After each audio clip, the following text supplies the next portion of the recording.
ګرانو کتونکو السلام علیکم. زه محمد سلمان همدرد د حق غږ پښتو چینل خبري لنډیز کې ستاسو کوربه اوس تاسو پام را اړوم د مهمو خبرونو لنډیز ته.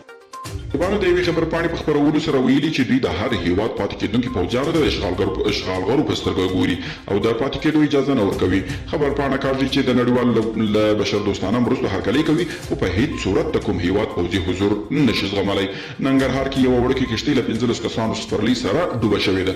د ننګرهار ولایت مسؤلین وایي دغه کښتۍ چې خلک یې لیږدول د بېسود ولسوالۍ په ګردي کچ سیمه کې ډوبه شوې او د ښځو ماشومانو په ګډون پکې سپاره 15 کسان ډوب شوي دي.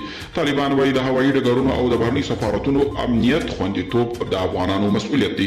طالبانو د حمید کرزي نړیوال هوایي ډګر د امنیت خوندیتوب په موخه د ترکیې هیواد د یو شمېر سرتیرو د پاتې کېدو په اړه خپور شوي راپورونو ته په خبرګون کې ویلي په افغانستان کې تر هر نوم لاندې او د هر هیواد د ځواکونو پاتې کېدل او د افغانانو او طالبانو ته د منلو وړ نه دي.